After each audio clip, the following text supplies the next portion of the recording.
Great, thank you, Doron. So first of all, I'm want to greet all of you. Being on Zoom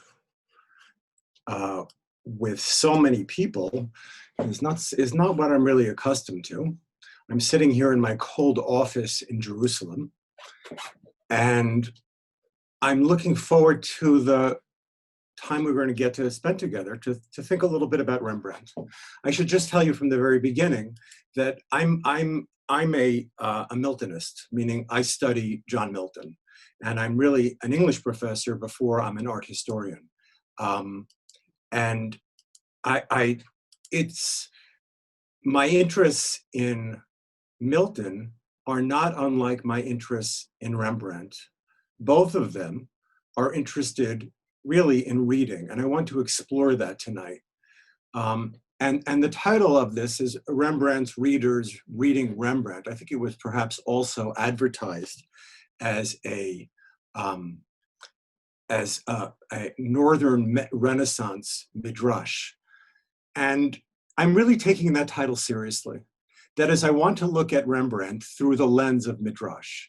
And when I say that, well, we have to really define it, because of course you all know that Midrash is I guess we would call it an interpretive story from mostly the Second Temple period, from the rabbis of the Talmud. And Midrash has a very specific meaning in that context. I'm using the term Midrash a little bit more widely. That is to say, when I think of Midrash, I think of it as a way of reading. A way of reading, and also there's a certain chutzpah to Midrash, and all of the great writers and poets, and I'll call the rabbis poets, all of the great poets have that chutzpah. They think that through their stories, through their representations, they're going to be able to represent the divine. I'll say that one more time. They think that through their stories, they are going to, in some sense, be able to represent the divine. Now, of course, the rabbis come out of a monotheistic iconoclastic tradition, and they have a suspicion of images, yet nonetheless, and Midrash really, among everything else that we call it, is a huge body of poetry of the rabbis. And again, through their poetry, and that's the kind of belief that people have in the 17th century, especially John Milton, Shakespeare, Rembrandt, they have a belief that through their representations, they can access the divine. So I'm going to do my best to use the software here. I want to see you at the same time, and I don't seem to be able to manage that at the moment. But our first, this is a text, only text. Everything else is paintings. We're going to be looking primarily at 4 paintings by Rembrandt, one of Hannah reading, another one of Hannah teaching Samuel in the temple, teaching Shmuel in the temple. We'll also look at a painting of Rembrandt's representation of a philosopher, the one Greek subject. And then finally, we'll go to the book of Daniel when Belshazzar cannot read the writing on the wall. So we'll look at those paintings, but before that, just some text. So we'll go for it in English, okay? So this collection of Shir HaShirim is a collection of Midrashim on Song of Songs. I'm sorry, Professor? Yeah. You're not sharing your screen yet. I'm not sharing my screen. Oh. Doron and I went over this so many times, and I told him, I got it, Doron, I do it all the time. And yet, okay, so now I am sharing my screen. Is that correct? Yes, absolutely. Just absolutely, great. So here's the title, which you guys all missed, and you only saw me. And here's the English text that we're about to read. Rabbi Hanina compared the inaccessible secrets of the Torah. So I was about to say that Shir HaShirim is a perush, it's a commentary on Song of Songs, but it's also the rabbis thinking about poetry. They're thinking about poetry and what the nature of poetry is. How can I access the divine? Rabbi Hanina compared the heretofore inaccessible secrets of the Torah to a deep well full of cool, sweet, and good waters. And no one was able to drink from it. Someone came along and attached a rope to a rope, a string to a string, and drew from it and drank. From then on, everyone came to draw from the well and drink. So from word to word, from mashal to mashal, let's say story to story, Solomon had mastery over the secrets of the Torah. part of the rabbinic commentary is that up until Solomon, everybody followed the Torah without necessarily understanding it. They did it out of love of God, and they did it out of fear of God, and they just did it. And according to the rabbi's account, at some point, there had to be some kind of accommodation to people who wanted more, who wanted themselves to experience the divine. And this story here, this mashal, this midrash about midrashim, is saying the way that we can access the divine, rope to rope, string to string, word to word, story to story.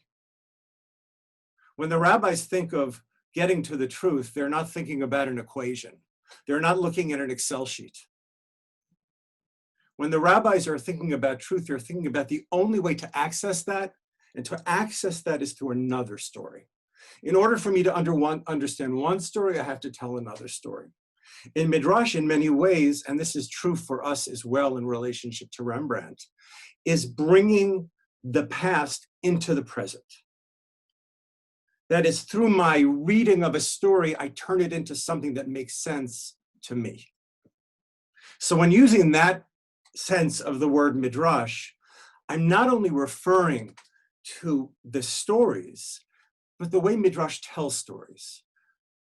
I wanted to share with you this next slide. Oh, so now we're moving to Amsterdam. And in Amsterdam, there is a great rabbi named Menashe ben Yisrael. And Menashe was born in Portugal, came to Amsterdam in 1610. He started the first Hebrew press in Europe in 1626. By the way, this is a portrait of Menashe by our painter, by Rembrandt. So we know that they lived proximate to one another. A question we can ask is, how much did their worldviews overlap? Or was there any influence between the two of them? Now, there's evidence to say, yeah, they lived in the same neighborhood, but even more, Menashe published a book, I forget the name, in 1655, and Rembrandt has 4 illustrations in the book. That portrait we were just looking at is from 1636. The four illustrations that Rembrandt has in Menashe's book is 1655. So there seems to have been some ongoing relationship. Here is a 1652 edition of Nishmat Chaim, and you see he's called Menashe ben Israel, going back, Menashe ben Israel, theologian and philosopher, Hebraic theologian and philosopher. Not a lot of rabbis talk about themselves that way today, right? It's a very unusual way for a rabbi to talk about himself. He was a worldly person. If you can see his emblem, or maybe you can't see it on this, he had a kind of emblem or coat of arms, and his coat of arms is him with a stick, the wandering Jew. And Menashe was a wandering Jew, not only that he went to England and helped, he appealed to Cromwell to allow the Jews back into England, but he not only traveled geographically, he traveled intellectually. And he was a person who was fluent in Greek and Latin, and obviously, and when he writes Nishmat Chaim, it's really a book for Christian scholars. He's dealing with contradictions in what they would consider the Old Testament, and he's showing them how they're not, or he's demonstrating, he's making an argument against that idea of contradiction. So Menashe is a world traveler in terms of geography and also in terms of intellect. And there's also a sense during our period, and let's go to the next slide. This is a very odd item. This is a book. Does anybody have good Latin here? If we had a smaller group of people, I would ask for volunteers. This was published in 1644. It is a Latin translation of the Pirkei de Rebbe Eliezer, which is an 8th century, I think, Palestinian set of midrashim. You know it. I mean, if you have a library in your synagogue, it might be there, if it's a good library. Pirkei de Rabbi Eliezer. Now, so midrash, in a way, is in the air. I have a neighbor in Jerusalem, Golda Werman. Maybe some of you know her. She was a Miltonist in her time. That is, she wrote on John Milton, the author of Paradise Lost, and she wrote a book called Milton and Midrash. And she found this edition, my neighbor did, of this 1644 Midrash translated into Latin. And she found that Milton's Paradise Lost, especially in his description of creation and marriage, had taken Midrash after Midrash from Pirkei de Rabbi Eliezer. In some ways, if you know Paradise Lost, you can think of Paradise Lost as a Christian Midrash on the Torah. That's what Paradise Lost really is. And so my dear friend Golden, I hope she's well.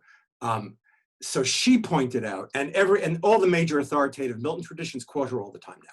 So she found all these sources, which are now sources for other scholars, and recent editions of Paradise Lost have included in footnotes things that she's found. Now, my interest in Midrash is a little bit different. I'm not interested in the stories that may have been adopted by other people like Milton. I'm interested, again, in Midrash as a method of going back into the past, looking at a poetic text, and reading it to bring it into the present. And the rabbis understand that, by the way, as that is the sacred activity. That is the sacred activity for the rabbis. That is the interpretation, the turning towards the sacred text, and through reading it, bringing it into the present, making it accessible, making it, as the Midrash we looked at earlier, making it teachable, accessible to everybody.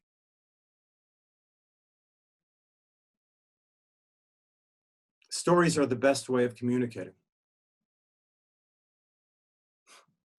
Binary system, yeah, I know, but right, convey something real. So here's a 1688 edition of the poem we just talked about, Paradise Lost, and Milton and Menashe and Rembrandt occupy the same intellectual world.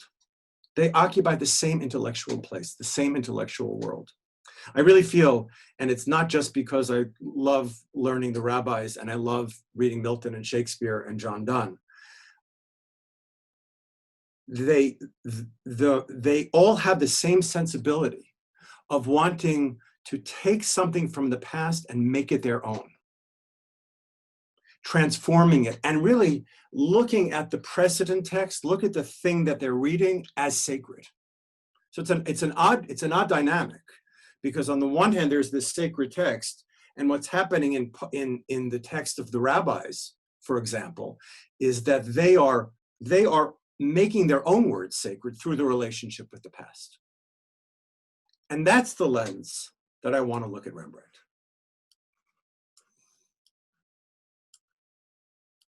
Oopsie. Let's see this.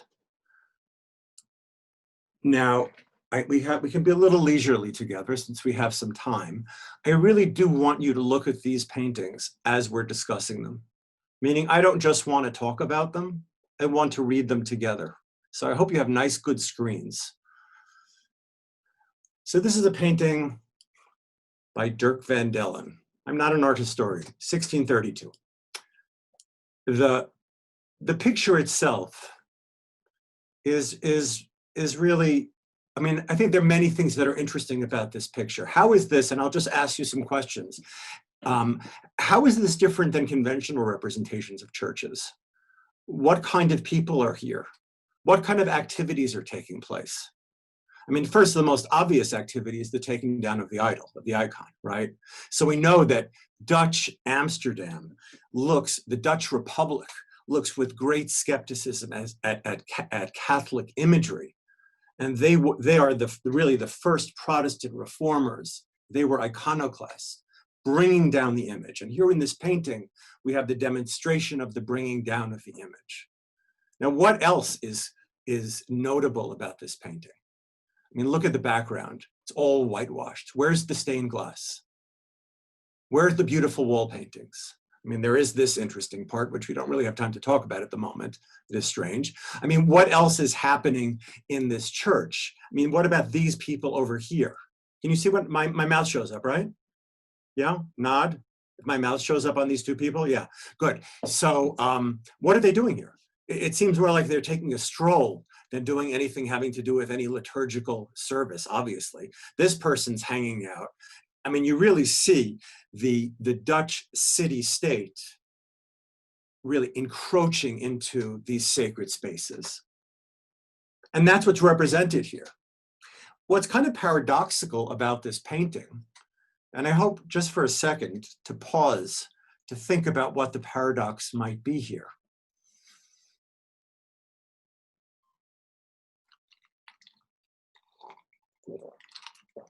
I'm making believe I'm in class. Sorry, you guys can't answer.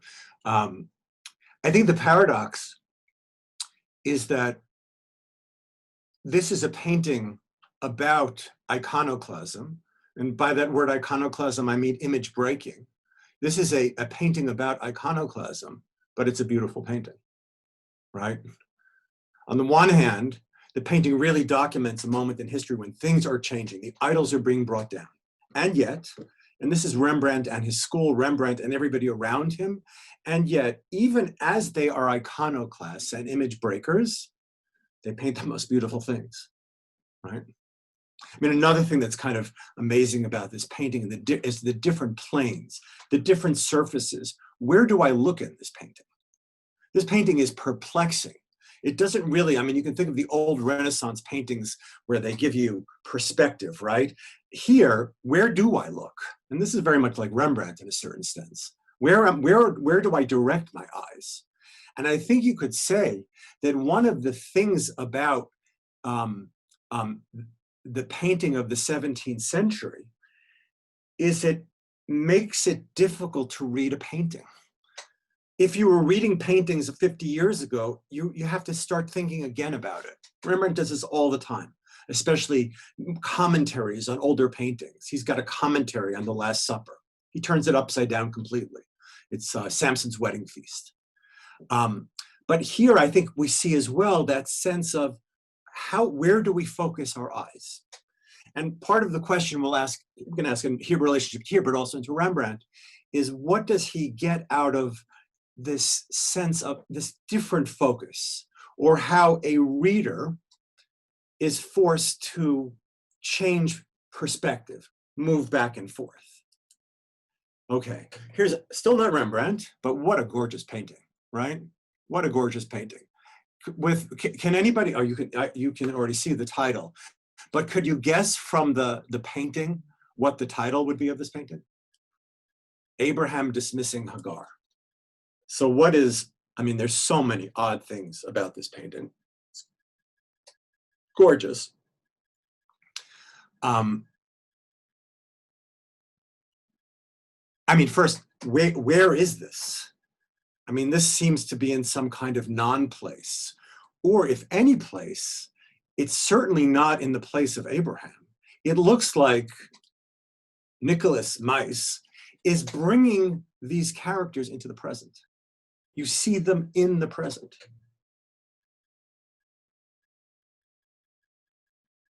Okay, there are other things to note here. I mean, why are Hagar's feet bare? I mean, Ishmael looks threatening, right? Her hands look masculine. What is her face, innocent or threatening? And what about Abraham? I mean, there are all sorts of questions here, the bow and arrow, the dog. But even without looking at the details of the painting, it's as if, and this is something I really want to think about with you, that Rembrandt, or Maes here, is taking the sacred and bringing it into the secular. Now, in that other painting, we saw the secular invading the theological or the religious, or the sacred.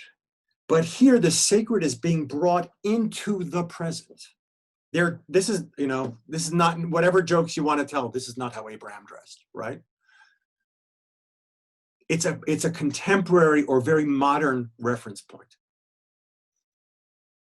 So the question I want to think about with you is, does this make the sacred world secular, which is what people usually say, and I have an open mind, or is this making the secular sacred?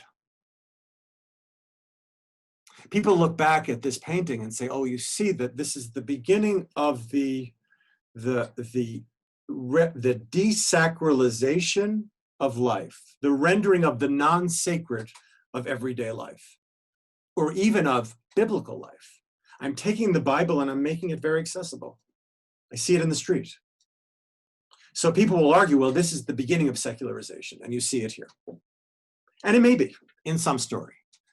But I think it might be worth thinking about that when Rembrandt and painters in his school do this, they're not making the sacred secular. They are making the secular sacred. Got that? They are making the secular sacred. And this is not, and we'll come back to this, but I want to say it now, this is not a downgrading of the sacred. We don't downgrade the sacred by bringing it into the real. For Rembrandt, for Shakespeare, for Milton, the sacred only can come into being in this realm, in the secular world. So this is then not a downgrading. Oh, well, there's something more holy, but we can't do that. This is rendering the everyday holy, or seeing the holiness, the possibility of holiness in the everyday. Okay, I wanted to switch from that, from this painting and from this, and what we've been talking about, to move on to the question of reading. Rembrandt paints people with books a lot. It's a weird thing. And very often he paints people who are reading. Here is his son, Titus, from 1652. You know, the thing about Rembrandt's, and about all great paintings, the thing about Rembrandt's is you think you see them, you look at them and you say, oh, I see that. And then you spend another 10 or 15 seconds looking at it and you're like, oh, I didn't see that. Look at a Rembrandt for 30 seconds or for a minute, and what you thought you were seeing, you're not seeing anymore. Sorry, we're going ahead. Here's Rembrandt reading. This is a self-portrait from 1661. Let's see. Okay, so Rembrandt paints readers, and he thinks, I think, a lot about reading. Rembrandt is not the only one. And now we're going to slow down a little bit. I just wanted to show you other representations of Rembrandt's painting of readers. Here is a contemporary, Gerard, and it's an old woman reading from a lectionary. I did not know what a lectionary was, to my shame, till today. A lectionary is like a collection of possible verses or chapters from the Holy Scriptures that could be read on a certain sacred day. It can apply to a Christian, Jewish context, whatever, right? What's the Parsha Shavua, basically? So this is a contemporary of Rembrandt. Now I want to note this painting. Really, we're looking at this painting because I want to call attention to the differences between this and Rembrandt's similar painting. I mean, I'm just wondering, as you're looking at this, what are the things that go through your mind, the details, or some of the observations you would want to make about the details of this painting.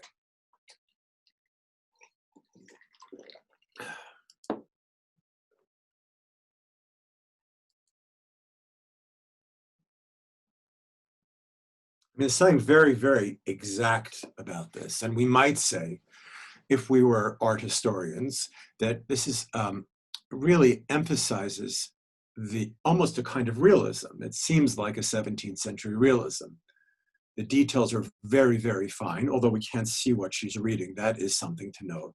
We can see really the texture of her clothing, the texture of her face, really in very precise detail. Her hands are interesting as well. I mean, they're not really, I don't know how I was going to say they're fleshly, but they're really not fleshly, but they seem very, very human.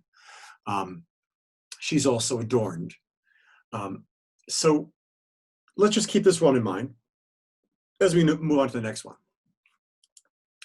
Rembrandt. This is the Prophetess Anna reading.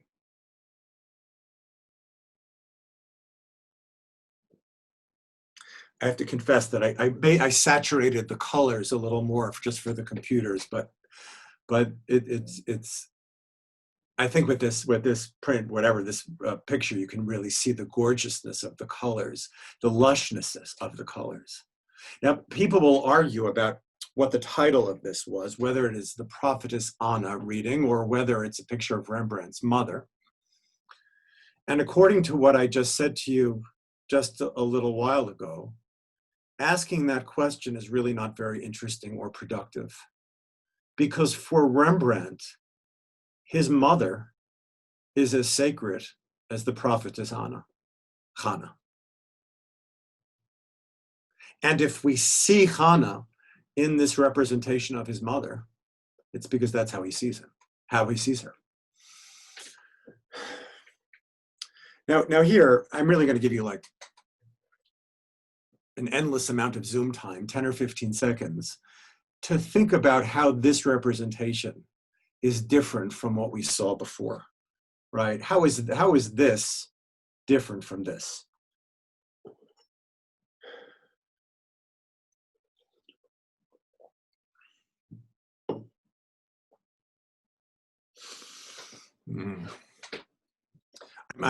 Even though I can't hear you, I'm seeing all your brilliant responses in your bright eyes. So I do appreciate your participation. I think here we don't have the detail. So could Rembrandt not do detail? He couldn't do that? Meaning, Rembrandt didn't get to the part of the painting where he did the face and said, "Oh, I wish I could paint a face like Do." Rembrandt can pretty much do everything, right? And we see that in other of his paintings. So there's a purposeful nature to this representation where we hardly see her face. Where is the light source in this painting? The book. It's also interesting, and I'm pretty sure Rembrandt is innovating here as well. What is Hannah known for in the Bible? She's not known for reading. She's known for praying, right? He doesn't picture her praying. He pictures her reading. And you see her fleshly hand, right? But it's almost, and here I see some of my students from my Renaissance class, it's almost like the poetry of John Donne, where the physical and the spiritual intertwine. So to say that her hand is fleshly, well, it is, yes, but it's also so connected to the book. So then we could ask, seeing this, why does Rembrandt paint the face the way he does? Why don't we see her definition? I think part of it is that this is it's almost like her face.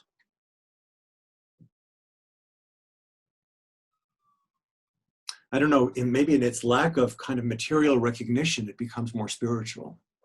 I mean, I look at this painting with her kind of having a relationship to this text with such an incredible kind of attention.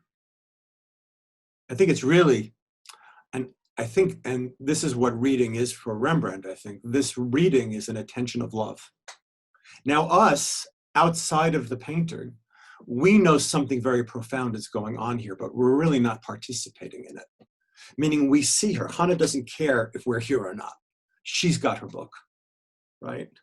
She has her source of light.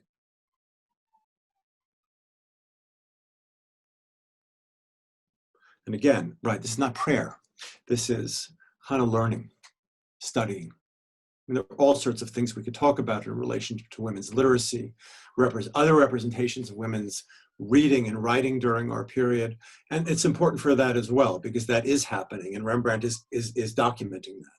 But there's also something just incredible about Rembrandt's representation, where we see this sense of reading as such a powerful emotional and physical relationship at once. So that's Hannah reading. I think there's, whoopsie. Oh, so here's just a 1652 drawing of Rembrandt Faust in his study. And here's another light source. Light sources, I just brought this. Light sources in Rembrandt are important. There always will be a question in paintings by Rembrandt. I'm sure if you've gone to any major museum and you've seen the Rembrandt and there's a tour guide there, she is talking about the way in which Rembrandt plays with light, because that's the first thing we learn about Rembrandt. Here's another, and I just brought this as a kind of counterexample. This is by Rembrandt, 1623. Interesting how his style changes, right? This is much more exact. This is a representation of Balaam, and he, of course, is the non-Jewish prophet, and he wants to curse the Israelites and ends up blessing them. What's notable here, well, he's not reading, but he's got this pouch here. He's got this backpack. You see Balaam's backpack? What's in Balaam's backpack? And why would it be associated with a non-Jewish prophet? I think Rembrandt is saying here that Balaam, the non-Jewish prophet, when he prophesies, he does it from a script, right? It's all written out for him beforehand. Well, genuine prophecy is authentic. But Balaam, he's got a script writer. He's got somebody doing it for him. Okay, here's another one. Here is an image. Here is an image of a scholar reading.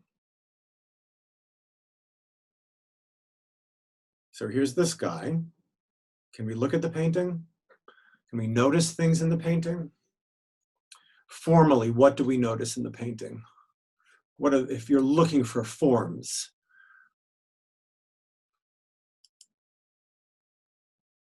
I mean, I see many arches. And every time I think I've counted every one of them, I see more and more and more.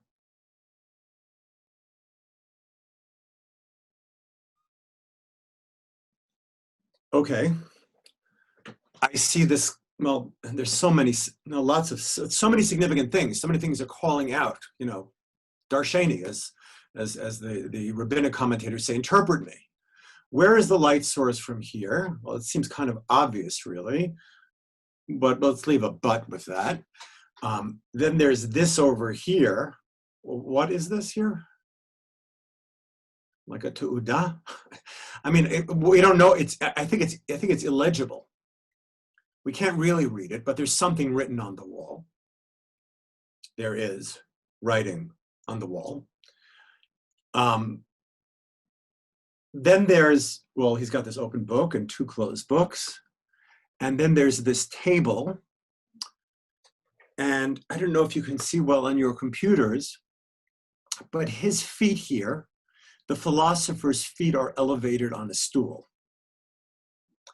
And the table leg here, kind of, I don't know if you can see it, but it really does have, you can Google it yourself, right, scholar, and look at a close-up.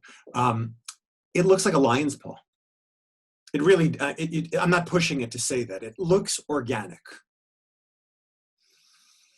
What else can we say about this painting?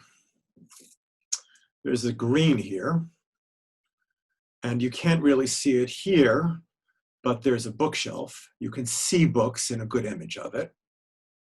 I just want to show you a little bit more about feet. I was doing research in feet in Rembrandt. It's a fascinating topic. We don't have time for it. Really, we don't. Here is the prophet Jeremiah. What do we notice about his feet? Well, I can't see one of them, but he is barefoot, right?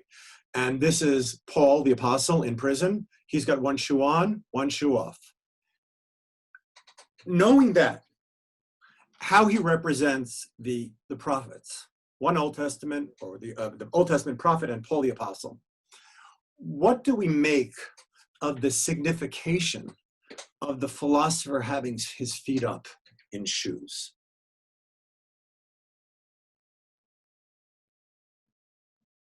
That is really the kind of question you have to ask about paintings. I mean, when you go to a museum and you don't just look at a painting, you read a painting. And that's not diminishing it. That's elevating it to the status in which it belongs. So to me, while Jerome and Paul, they have their feet on the ground, right? Jerome maybe has 1 foot because the temple is burning. Paul is in prison. There's another picture of the prodigal son, 1 shoe off, 1 shoe on. To me, it suggests that the philosopher is like, his feet aren't on the ground. He's not down to earth. And it gets emphasized by the organic nature of this inanimate object, that the inanimate object seems to be closer to the ground than the animate one. The question really is,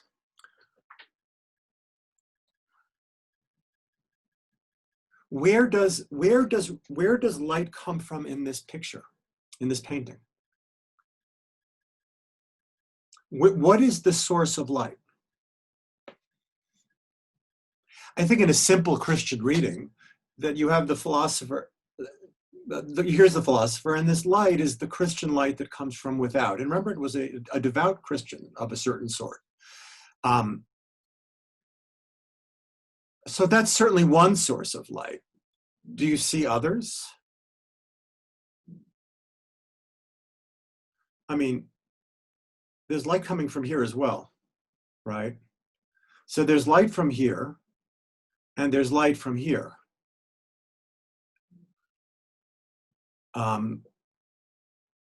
And I'm also wondering, in terms of the visual plane, we discussed that earlier with the picture of the interior of the church. Where do my eyes focus? On which arch? I mean, there's an arch here, and there's an arch here, and there's an arch here. Any more? And there's an arch here. All of these, and then this arch is kind of beckoning us in a way, the green, and then the green as well, kind of pulling us into that, with this small arch here. And then there's the other source of revelation, or this which needs to be read, the philosopher reading. I think maybe that Rembrandt puts this here for us to emphasize the extent to which we need to read this painting. That we need to read it again and not take it at face value. What do I mean by that? There's another very significant detail about this painting. You see this crack in the floor? Right? So this crack in the floor doesn't end, it ends at the end of the canvas. So the way I read it is the philosopher is not on very solid ground. And not only is the philosopher not on solid ground, but we're not. That broken floor extends to us. And Rembrandt is emphasizing the extent to which, if we think we're seeing things from a stable perspective, we're not.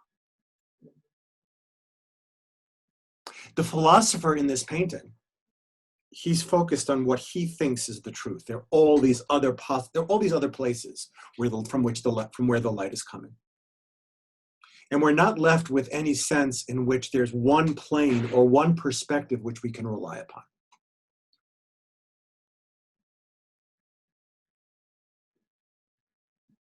Let's look at one more painting. Okay, here's a really weird one.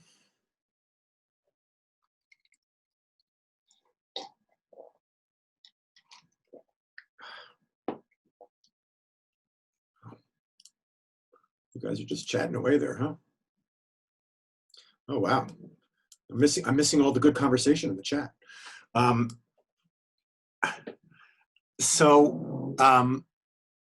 What is this a representation of? So it's another picture of Hannah with a book. And this is a picture of Hannah with a book. Now, it's strange here.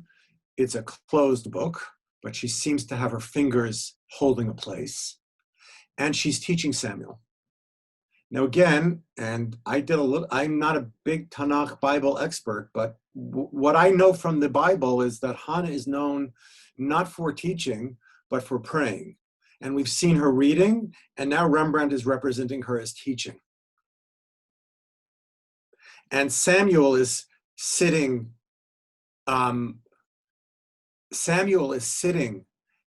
at this, in this kind of worshipful position.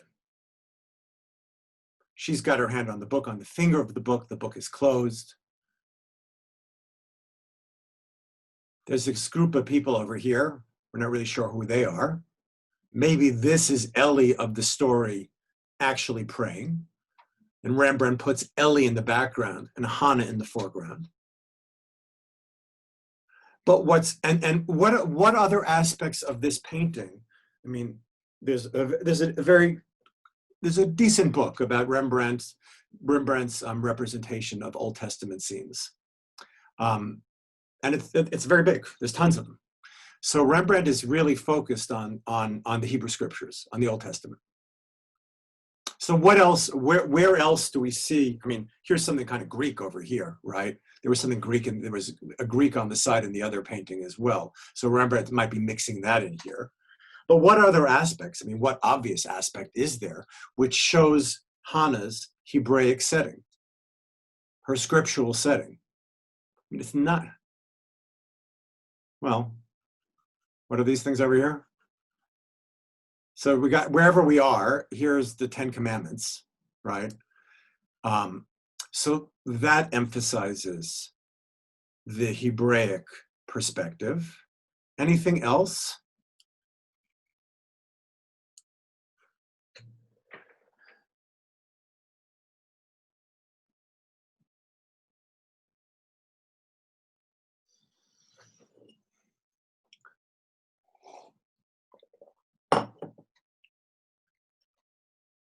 What about this?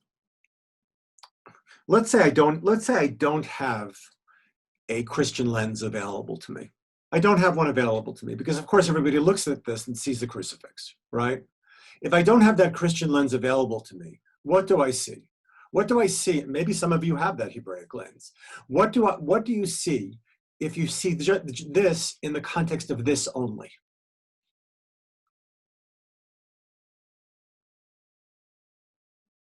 I keep on forgetting that you can't answer. So in the chapter 21 of Numbers, Moses has this staff around which a snake is twined, which will heal the people. So one can imagine a perspective in which this makes sense in a Hebraic world. But I also see the crucifix here. And I also see the snake not only of Numbers, but also of Genesis.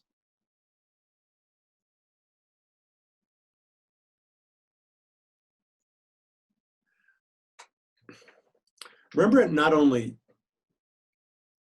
like the picture we saw earlier, shows spatial multiplicity, different visual planes. We saw that in the last painting as well. But also temporal, by which I mean there's more than one point of view of time here. Where are we? Are we in the temple with Samuel reading? Has Christ already arisen? What's the crucifix doing there?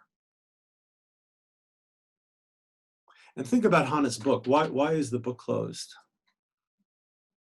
I mean, it's an incredible detail.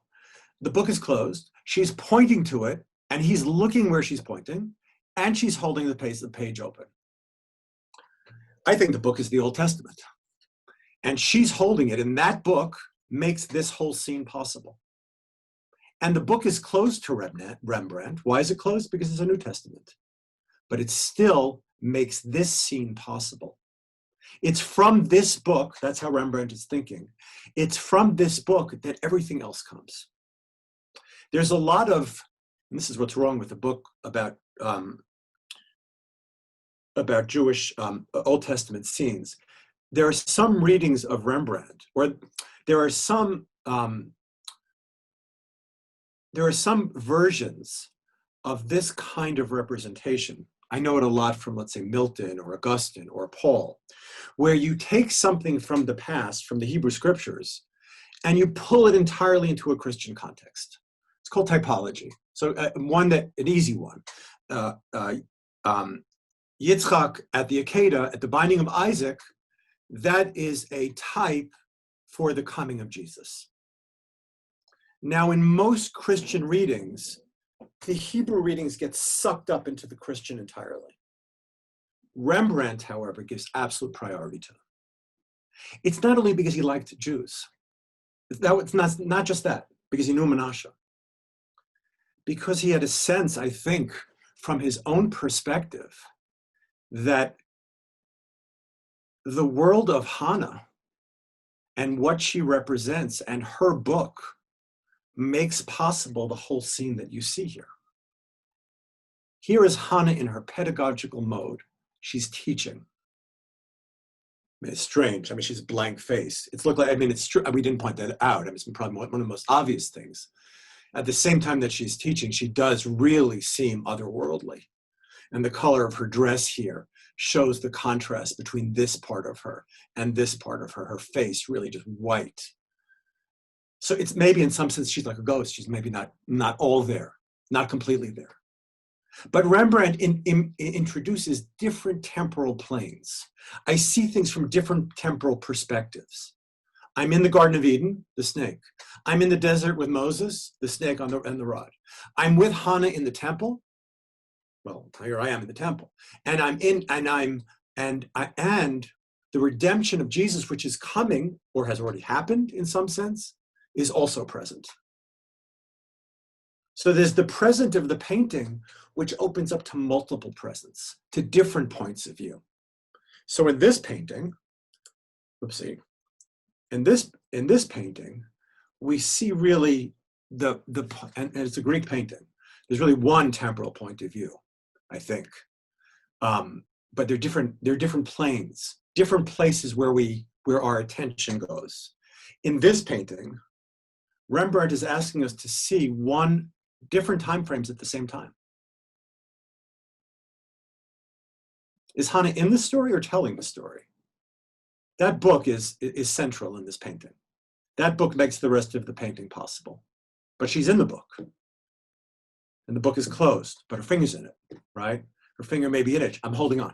The book, two ways of reading it. One is the book is closed, but it's still open, meaning we're not slamming it closed like everybody else who reads the New Testament.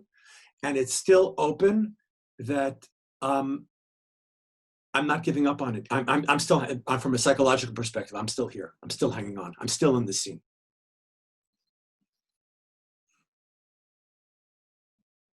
So this is a painting which forces a reader to experience more than one time frame at the same time. Painters before Rembrandt don't do that. Painters after Rembrandt can't do that. But I think with Hannah, the first painting of Hannah, we see the sacred aspect of reading. I think in these paintings, Rembrandt is trying to introduce into that kind of reading. It's not only Hannah teaching Samuel, it's Rembrandt teaching us. Okay. It's a nice one, right?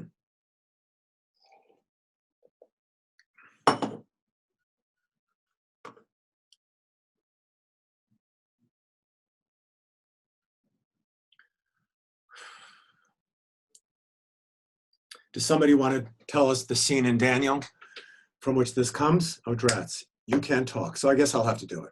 So here's a scene from the book of Daniel. And we have Belshazzar, the king, and he is having this feast. I think the verses say that there are 1,000 nobles and 1,000 concubines, and he's having his feast on the kalim, on the vessels of the temple. He's using the vessels of the temples at his feast. He's degrading them. And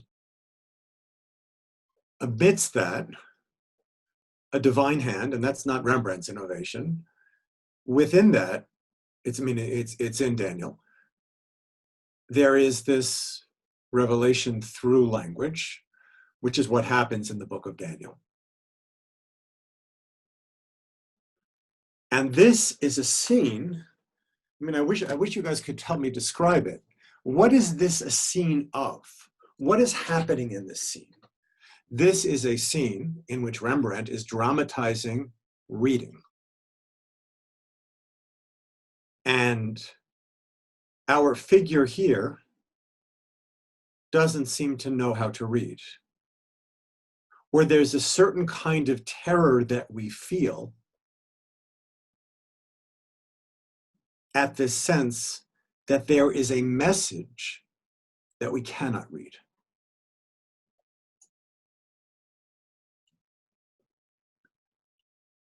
Now, just as in the other paintings, we have to read this one, because it's not only, we could imagine a different painting in which everyone would be focused on this revelation, but that's really not it at all.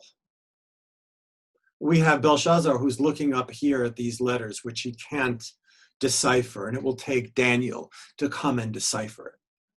Then we have this figure here, who it seems that Belshazzar is pushing off or maybe protecting. You notice the use of triangles here, a triangular form here. It's almost like Rembrandt is pulling us into this part of the painting. And it's interesting that we see him in relationship to her. And you see Rembrandt reinforcing that connection between the two of them, doing it formally by means through the paint. Look at her dress, that it's all red, right? The sexuality of her, here's another triangular cleavage, right? The red here shows his affiliation with her. So this becomes a very physical part of the painting, this triangle here. Also the fruit, which kind of looks like it's rotting. So he seems to be protecting her. Then we have, I think she's my favorite figure in the painting, this one over here. She's looking at her cell phone. She's like, when is this going to be over? When are we going to the mall? She's not even aware that this is a scene of reading. She does not know that.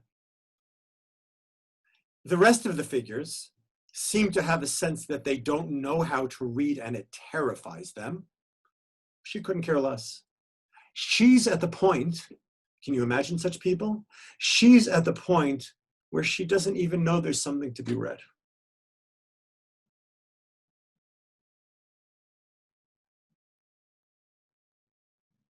Do you know anybody like this? See, you don't have your volume on, so I can't even hear you laughing at my jokes.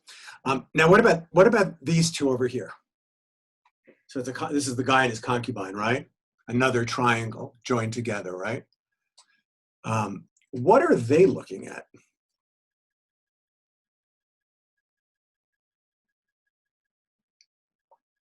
My brilliant colleague at Bar-Ilan University in the English department, Daniel Feldman, pointed this out to me, that they're looking at him. Their terror is not that they can't read this. Their terror is that he can't read it. Because when you're too busy having a good time, when you're pursuing a life of luxury, you don't have time to govern. So you rely upon authoritarians. It's a mutual thing. Authoritarians rely upon people who are luxurious, who are decadent.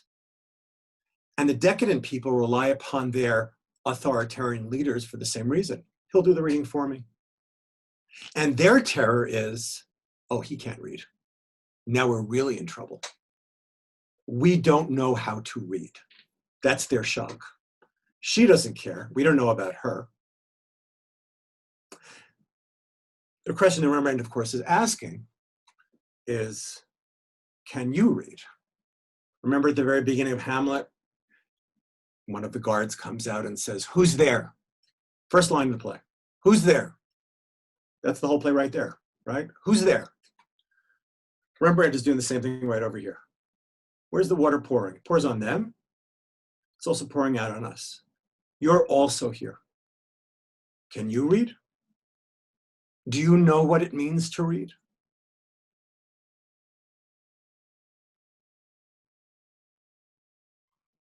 Who's this guy over here?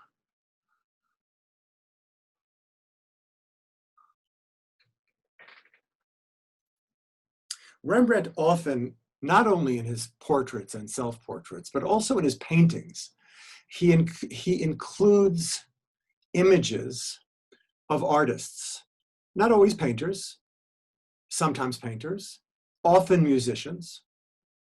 Who is this guy looking at?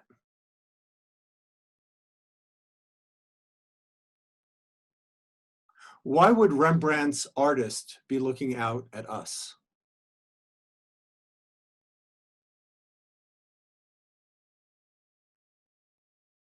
I also think there's some kind of, there's a relationship of colors between this and this, that I think in some ways the artist and the divine, Rembrandt, are saying, are aligned. The artist and the divine are doing the same thing. They're revealing something to you. And Rembrandt is asking, I'm revealing this to you. Can you read it? Are you one of the readers? Or is the water pouring out on you as well, and you're just waiting for someone else to read for you?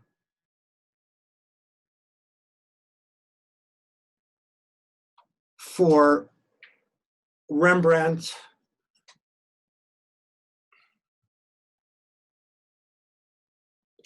and Milton and Shakespeare, three greatest artists of that period,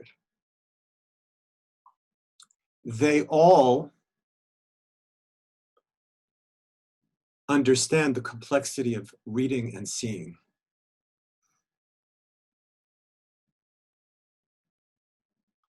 And like Midrash, there's an understanding that if you're going to get to the truth, it has to be from more than one perspective. And that's another thing about Midrash, right? You don't look for consistency in Midrashim. There's one is one perspective. There are other perspectives as well. They're all lenses. Milton and Shakespeare do similar. And I say Shakespeare and you say, really? I mean, Hamlet, really, Hamlet is a play that opens up. Every scene in the play Hamlet is a play. And there are so many plays within a play that it all kind of opens up into infinity. And to me, Hamlet is the closest to Rembrandt. Shakespeare and Rembrandt are closest in this sense, because they both acknowledge, even though the divine can't be captured in one perspective. That's how things were in the Middle Ages or early Renaissance paintings. You have one picture. It is the picture of virgin and child. It is what it is.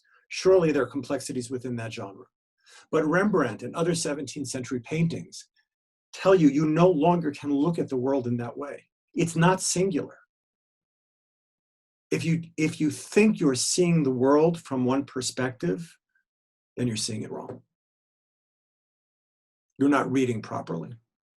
And the thing that's so extraordinary about Rembrandt is that at the same time that he is, like the guy we looked at the very beginning, the picture of the church, he's also an iconoclast. He's a Protestant. He wants to break images. And yet, he gives us the most gorgeous images that people have ever seen. How can that make sense? Because Rembrandt every time is showing us another visual, another place to look. Look here, look here, look here, look here.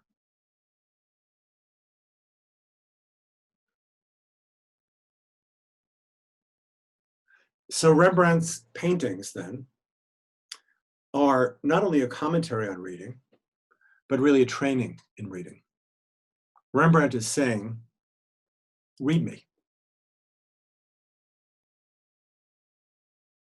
Here he is with a book. He's writing. He's looking right at us. He's saying, I'm reading and writing my life. Are you? Why don't we end there? And we can ask questions now. Doron is now going to free you from your silence. Oh, he's not going to free you from your silence. Doron is going to tell me what the questions are. I actually have to say that in this lecture, there are most comments that I've ever seen in any one of our 200 and so lectures. Does that mean it was very confusing then, Doron? No, on the opposite. You have engaged everyone in an amazing plethora of opinions and not so many questions, but many opinions. So, Doron, sure. Turn an opinion into a question. So, yeah, well, let me begin with, first of all, there are many compliments. Excellent talk. You'll tell me, Doron, you'll tell me that over a drink afterwards. Okay. I'll also send you the transcript of the chat. Okay. So you can read them. You got, all right. So let me just go back here. The most of the comments began with the two images of the women reading. Okay. So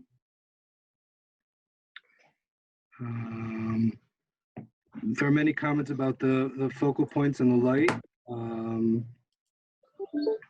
Just a second here. So anybody?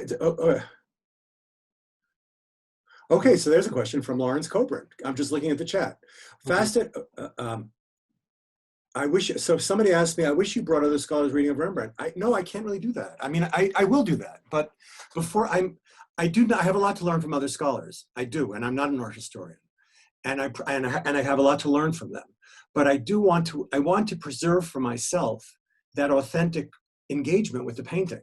The problem with reading scholars first is that you don't actually encounter it, right?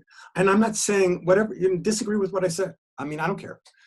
But we did read this together. I think you won't necessarily have to disagree with what I say, but you may see things from different perspectives. That's fine. Do we have any information on who advised Rembrandt on Hebrew content? I mean, people say Menashe for the writing on the wall, but it's kind of like apocryphal. Who knows? I don't know. Probably. I don't know. So there are comments about the first image with the church, that the statue being pulled down is a pope. Yeah. That the statue of the priest is about to fall on them. Right. Yaakov, who is a dear friend, also said for more iconoclastics images, see Joseph L. Corner, The Reformation of the Image. Oh, great. About Hagar, they said that she's very young.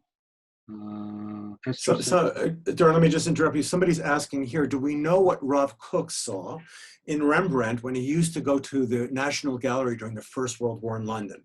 Well, Philip Turner, you should probably write a short story about that, because it seems that you probably have something to say about it. I don't know. It's a kind of fascinating nexus, right? Rav Kook, Rembrandt, the National Gallery in London. I don't know. You know, what does your creative sensibility tell you? But it's interesting, right? But Rav Kook, I mean, you know, if you want to do a drush, Philip, we could just say, you know, Rav Kook also had pluralist instincts. That's what he saw in Rembrandt. The organos.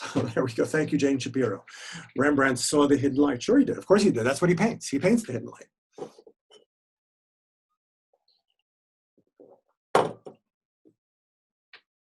Sorry, Doron. Were there anything else you wanted to add? Well, again, there are many comments, less questions. I think that maybe this is a good time to open microphones. I might please request everyone be very courteous, and because there's no control over the microphones, please speak one at a time. Obviously, you can also just thank the professor or remark or ask questions. Thank you very much. I'm going to now open the microphones. Thank you all, and please be courteous with the microphones. Before I take a question, I just want to look at Aviva Atlani's question. For someone so devout, is it not strange that Rembrandt lacks humility? Rembrandt likens himself to the divine. I don't know. I mean, the rabbis do the same thing, right? I mean, the rabbis turn divine authority into their own authority. Lo b'shamayim, it is not in heaven, right? Also, Milton, England's greatest poet, aside from Shakespeare. had no, I mean, he's probably the most chutzpah poet in the English tradition. But in order to teach, you need chutzpah, right? I mean, and when you have that sense, here I'm gonna go Rav Kook, of the organuz, of the hidden light, then you have a responsibility. And that's kind of giving a very Miltonic answer. I mean, Milton, much more the Protestant polemical poet for Rembrandt. But I think Rembrandt has that similar sense. I mean, his teaching is a gift. And I think we forget so much of all of literature up until the 18th century at the earliest is about teaching. It's about pleasure, it's about delight, but it's also this aspect of teaching. And I think in many, many cases, teaching you how to read. Great poets want you to learn how to read them. And there is that sense of chutzpah, but you know, when they find a reader, they're thrilled, right? When you read Shakespeare and you're blown away by Macbeth, I'm being a little silly here, but Shakespeare that makes them happy. Meaning, because there's the two aspects. One is having that vision and communicating it, and then we as readers have to do our job as well. Did Rembrandt leave any writing about his encounter with the rabbis? I don't know. So did somebody want to ask something? And Jane Shapiro.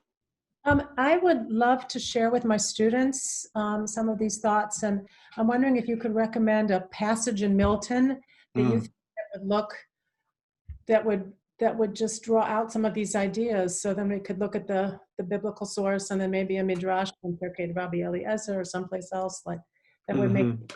Well, I mean, so any part in Book 7 of Paradise Lost where Milton describes the creation, but even in the first 25 lines, Milton does something very similar to Rembrandt. You start reading an epic poem and you say, okay, this is an epic poem. And you find yourself in Shiloh in Jerusalem. And then 10 minutes later, you're reading a Greek poem and you find yourself at Delphi at an oracle. And then 10 minutes later, or 10 lines later, you're now in a Christian poem. And so Milton is kind of doing the same thing. And like Rembrandt, and this is the greatness of Milton as a poet, he never erases things that might need to be rejected. They're always still there. They're always still present in some form. It's the model of the healthy psyche. Yeah, that's great. I'm going to quote you for that last line. Okay, thank you. Hilda Perlish. Yeah, is there any documentation of anything that Rembrandt commented on? Anything in his own words or? I don't know. You have to Google it. I don't know. I didn't prepare enough for the lecture. I don't know. Thank you. I loved your lecture. I loved this group. Thank you so much. Thank you. Did anybody else have a question? I can't really see everybody. 106. Okay. Hi, I want to say something. I have studied art, and I found. Wait. Who is speaking? My name is Carolyn. Okay, I can't see you. Hi, Carolyn. How's it? I'm in South Africa, and I just want to say I found your lecture so fascinating. Oh, thank you. I wish you could develop it more on the art of Rembrandt.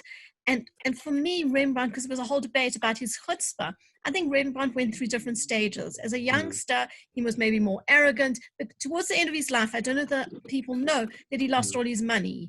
And I think he became even more empathetic to the way he painted and empathetic to the characters that he was painting. And I think that's almost the genius of Rembrandt, not just his art, but his empathy. So right. I think there's so much in it. And for people who don't know about art, I'd fully recommend that you go and see museums and see art, because it's such an incredible, thought-provoking thing to get involved in. So thank you. Are you available to give tours, Carolyn? Well, I'm not in Israel. Okay, next time. Okay, perfect. Thank you. One more question to round the evening out. Someone? Hi, can you hear me? Yes.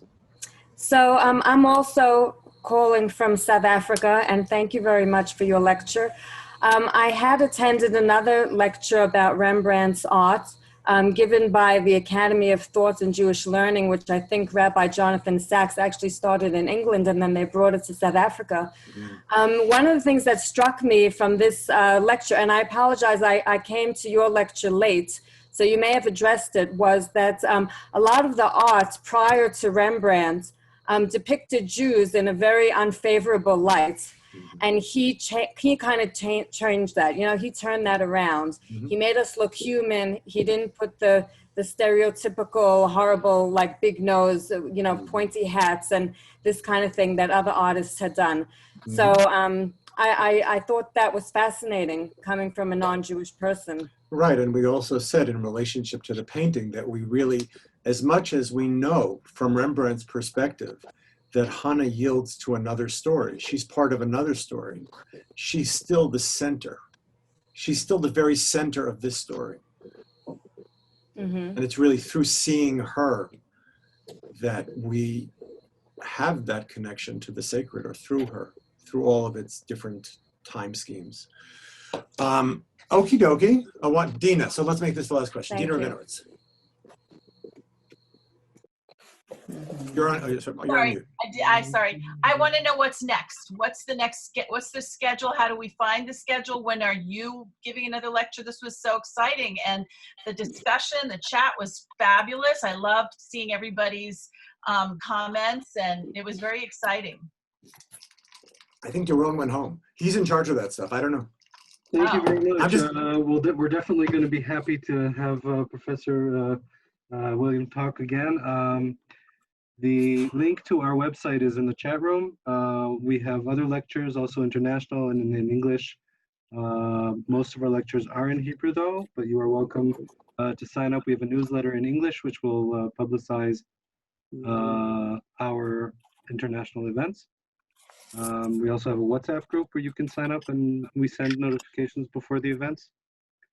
And in general, The link in the chat, it disappears when this is over. So can you put it again right now so we can see it? Because I can't see it. Oh, is this live events? I Yes. do see it. and in order to see the English site, you need to press on the button in the header labeled EN for English. Got it. I'm taking a picture. I'm taking a screenshot of it, which is the way to know, so I can find it again. Okay, well, thank you, Daron, and thank you for sharing this time with me and looking at paintings. It was fun. Thanks. Thank you all once more. I'm going to put in our links again. This is for our survey that we're taking on the content of our lectures and events. This is to our website where you can sign up to our newsletter, our WhatsApp group, and also see future events and past events. And one more link to our donation link for whoever would like to donate to the National Library of Israel. Thank you all so much for being here, and we'll see you all in our next event. Laila Tov from Jerusalem. לילה טוב. תודה רבה. לילה טוב, תודה רבה. Thank you. Laila Tov.